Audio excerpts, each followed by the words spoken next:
Olá galera, tudo bem? Eu sou o Rodrigo e hoje a gente vai conversar então sobre o Glória, do Victor Ehring. Primeiramente quero falar que essa capa daqui é uma das minhas capas favoritas. É um livro muito bonito, sério, a lombada dele é bonita, deixa eu mostrar pra vocês.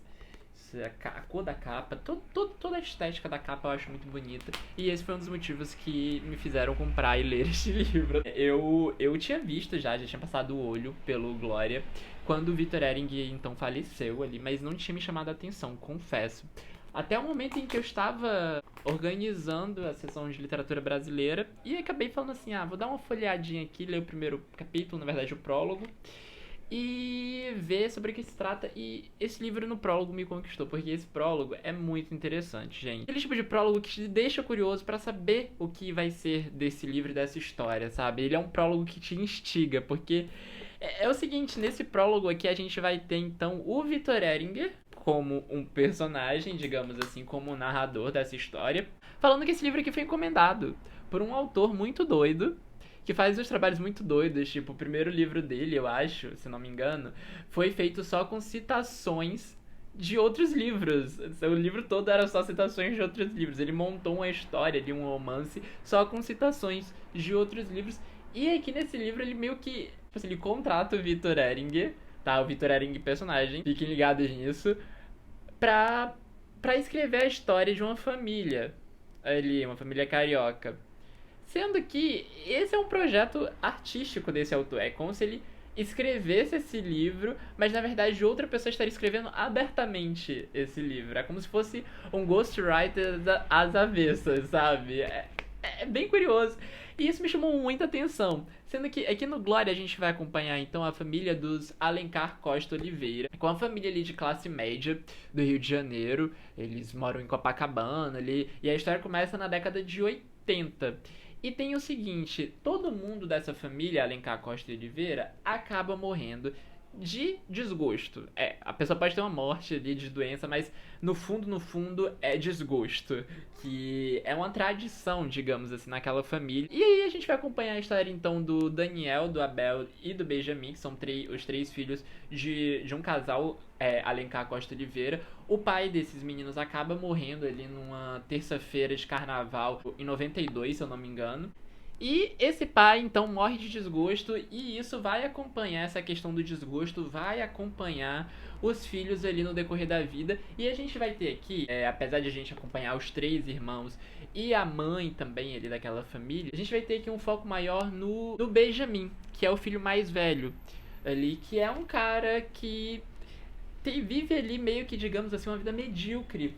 Até o momento em que ele conhece um local ali na internet chamado Café Aleph, que é na verdade um fórum, em que as pessoas fingem ser o que elas não são ali, sabe? Fingem ser artistas, fingem ser músicos, fingem ser, enfim, autores. E aí ele começa a criar um tipo de vida social dentro desse fórum da internet. E à medida em que ele vai lidando com essa persona dele artística ali naquele fórum, ele também vai ter que lidar com a vida fora dela, com os problemas familiares dele e com os problemas amorosos também, porque aqui a gente vai ter uma história de um cara vivendo uma vida medíocre e lidando com o fato de que em algum momento ali da sua vida ele vai morrer de desgosto. E não só o Benjamin, o Daniel, que é o filho que tem a vida super bem sucedida, que tem um casamento bom, que é rico, também vai estar lidando com isso. E o Abel, que é o irmão mais novo, que é que acaba se tornando ali um pastor, digamos assim, um missionário que vai pra África fazer serviço salvamento e tudo mais, aquelas coisas, white savior, e volta pro Brasil para fundar uma igreja ali na cidadezinha da tia-avó dele, que também acaba morrendo de desgosto. No decorrer do Glória, a gente vai acompanhar então a história dessa família e a história desses três irmãos lidando com a vida e lidando que em algum momento eles vão morrer de desgosto. E assim, gente, esse livro aqui, ele tem uma coisa muito específica que eu não curti tanto, que é um certo tipo de humor muito carioca, muito da Zona Sul, assim, uma coisa muito específica, que eu acho que torna o livro em muitos momentos chatos, assim. Ele tem um tipo de humor que Não é um humor legal, não é um humor que, tipo assim, hahaha, que engraçado. Não é. É um humor muito bairrista, assim, muito esquisito. É um humor que não posso nem dizer que representa o Rio de Janeiro, porque ele representa uma parte muito minúscula do Rio de Janeiro. Então, assim, isso pra mim foi uma coisa que me incomodou nesse livro. Eu achei a história da família e a questão do desgosto como uma metáfora pra depressão, né? Porque eu tive essa impressão. E no final do livro, quando eu tava lendo o epílogo aqui, escrito pelo Victor Ehring, eu fiquei assim, caramba, foi no epílogo, aliás, que eu comecei a gostar de verdade desse livro. De tipo assim, caralho.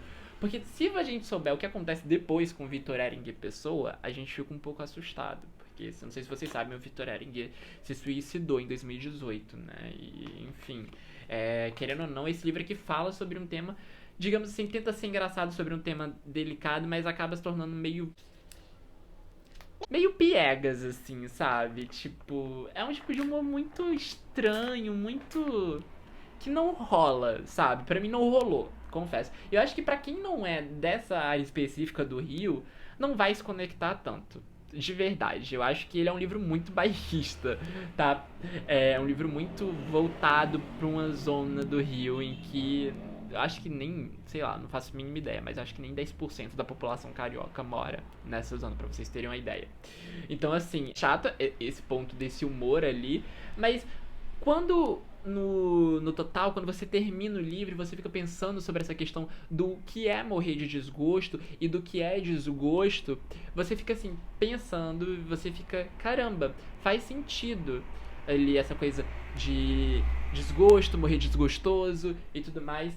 E assim, tirando essa parte do humor que eu realmente não achei legal, que eu achei muito brega e muito chato e muito coisa muito bairrista, que eu acho que é uma coisa que não rola muito na literatura, gente, desculpa. Uma coisa que é bem interessante nesse livro é a escrita do Victor Ehring. O Victor Ehring escreve muito bem. Assim, tem umas partes em que são muito fortes e ele não se e você vê que ele não tá se esforçando pra, tipo assim, causar um efeito de, tipo assim, fique chocado com isso que eu estou falando. Não, ele só bota ali. É uma coisa muito natural da escrita e eu prezo muito por esse tipo de narrativa, assim, em que as coisas não são postas ali pra, tipo assim, isso daqui é uma frase de efeito, pense nela. Não, isso daqui.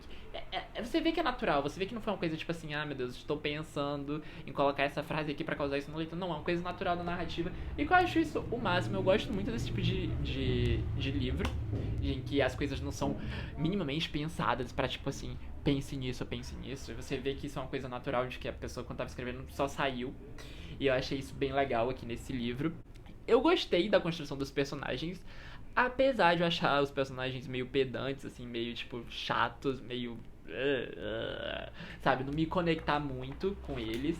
Mas, assim, gente, é um livro interessante, é um livro que é diferente no sentido de narrativa, assim, toda a questão, tanto até dos capítulos mesmo, ele parece folhetim. Tanto é que eu já vi gente falando, se eu não me engano, acho que tem até aqui atrás no livro, falando que é muito parecido com a escrita do Machado de Assis. E, assim, eu nunca li o Machado de Assis, desculpa. Mas eu sei que a escrita dele é uma coisa muito folhetinesca, assim, de capítulos, nomes de capítulos e capítulos curtos e, enfim, tem uma coisa meio que de folhetim aqui nesse livro, o que é interessante também. Mas assim, gente, como eu disse pra vocês, é um livro que é estranho. É estranho, assim, ele tem um humor muito bairrista que talvez, sei lá, você que seja de São Paulo não vá conseguir sacar, não vai conseguir achar graça. Porque eu moro no Rio de Janeiro, mas eu não sou do Rio e, tipo assim, eu não conseguia achar graça, não conseguia, tipo assim, me conectar ali. Eu ficava, tipo assim, poxa, que droga, hein? Mas enfim, gente. Tirando essa parte, é um livro diferente, é um livro bem escrito, vale a pena, eu acho que eu diria que esse livro vale muito a pena só pelo epílogo deles, assim, e se você souber o que aconteceu com o Victor Ehring depois, assim, porque você vai ficar chocado com o que ele fala aqui, e no total do livro, sobre o que ele se propõe a tratar, que é a questão do desgosto e a questão da história de uma família mesmo, é interessante, tá? Mas não esperem muita coisa desse livro, não esperem que seja, sei lá, um livro incrível e tudo mais. Eu acho que a coisa mais incrível desse livro é a capa dele e o epílogo dele, assim. Acho que são as duas coisas que fazem valer realmente a pena você ter esse livro em casa e você lê-lo, tá? Mas assim, quero ler o outro livro dele pra ver como é, porque o outro livro já não tem esse tom de humorzinho que me fez ficar um pouco irritado durante a leitura. Mas assim, valeu a pena. Eu tô com um projeto de ler mais autores brasileiros esse ano, de ler mais autores brasileiros contemporâneos. E é isso, gente. Fica aqui a dica barra advertência sobre o Glória. Espero que vocês tenham gostado do vídeo, tá? Se vocês já leram Glória, comentem aqui, deixem o seu comentário pra gente debater um pouquinho sobre esse livro, porque ele também gera um debate interessante. Ele gera um debate sobre essa questão do desgosto, depressão, bem curioso, assim. Mas é isso, gente. Um beijo e até a próxima.